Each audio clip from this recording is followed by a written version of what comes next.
Okay, step 15 here wants us to flip the barrel around and stick about 1.5 inches out of the jaws. Set our RPM, if it's not, to 275. This time we're going to have our longitudinal feed rate set to 0.003. So we set our cross feed rate last time to 0.003. So we need to go check on our chart. Here we have longitudinal feed rate because the arrow is pointing right to left.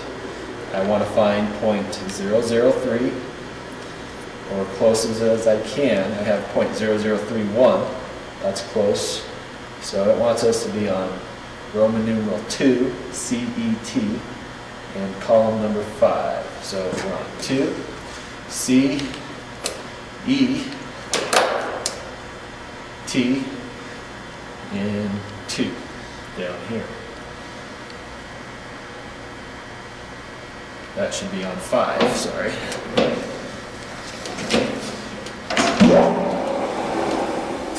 Okay, we got that set on 5. Then I've switched around my tool post so that I'm on with my right to left cutting tool. So I have my tool holder on the left hand side of my quick change tool post, and is what we want to do. Our instructions tell us to scribe a line at 0.65 over. Also want to make sure the height of that cutting tool is at the center point. So one way to do that is just to visually check it at the center of the barrel.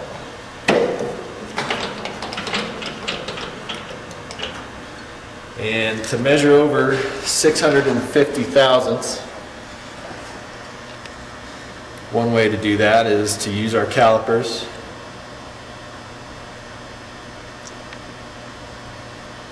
Set it for 0.650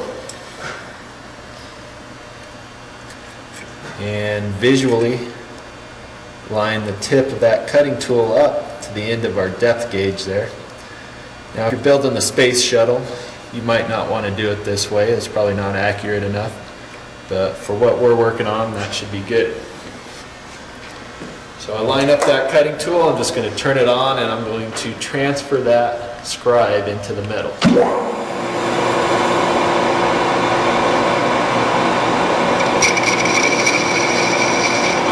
Okay, so we get a nice reference line there. And then our instructions want us to cut the diameter from the end to that line. We want to cut that down to a diameter of 1 inch. And what this is the end of the barrel right here, where we turn it down to its 1 inch diameter. We're going to turn that down so that we can clamp on it so that we can turn the rest of the barrel down. So we're starting with a diameter of 1 1/8. We want to get it down to 1 inch, 1.0.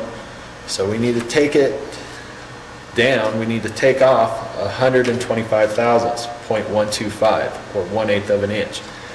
And we're going to do that for length from the end to right here is 0.65 over. So to do that, you want to make sure that your carriage is going to feed from right to left. We have our right hand cutting tool. So before I cut anything, I'll just do a test. Make sure I have everything set up correctly so that my carriage feeds to the left. You can tell by the hand wheel and the direction it's moving, it's going correctly. So I'll disengage that. To get started here, I want to carefully touch the tip of the tool to the surface of the rotating metal. So I'm just going to, anywhere in that section there, move it up to where it starts to scratch. Okay, right there it's hitting. I'm going to back that tool away. I'm going to set my dial to 0. Set that on 0. And we're going to do do this in 2 cuts. We have 125 to take off. So I'm going to do kind of a heavy cut and a light cut to finish it up. So I'm going to go in 75.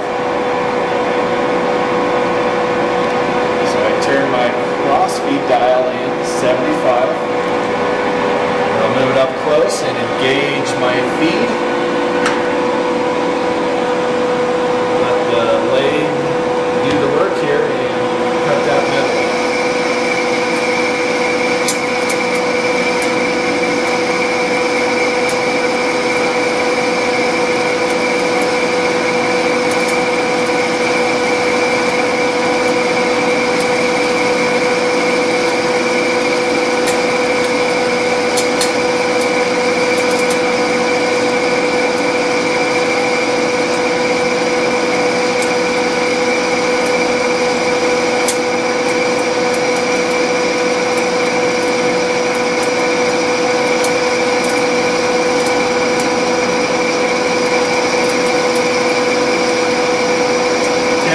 Stop this just a little shy of that scribe line.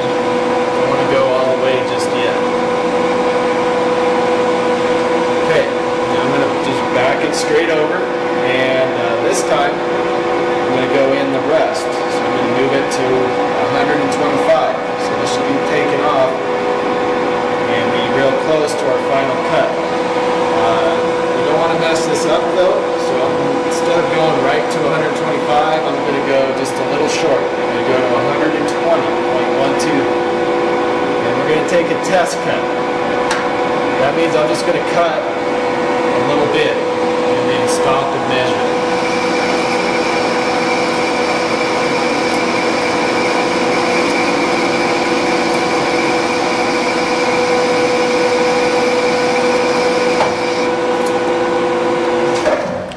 So we'll take that test cut, and here you can use the 1 to 2 inch micrometer. And we're looking for 1 inch, or slightly above 1 inch actually. And it is measuring about 6 thousandths bigger than 1 inch. And I'm going to leave that on there because we're going to have to clamp on this end, and it might get marred up a little bit by the chuck jaws.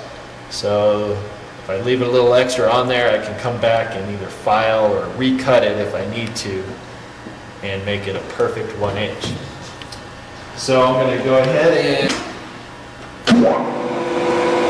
take it all the way over to my scribe line.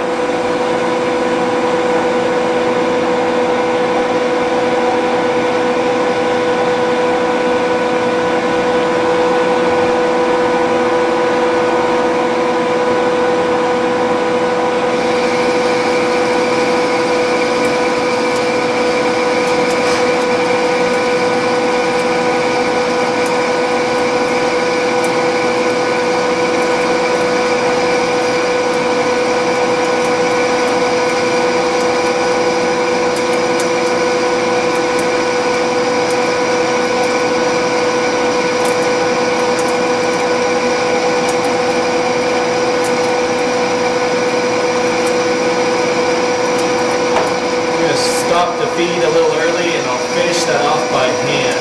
Just move it right up to my scribe.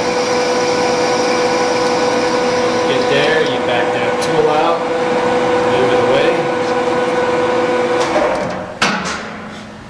Okay, so now we are ready to flip it around.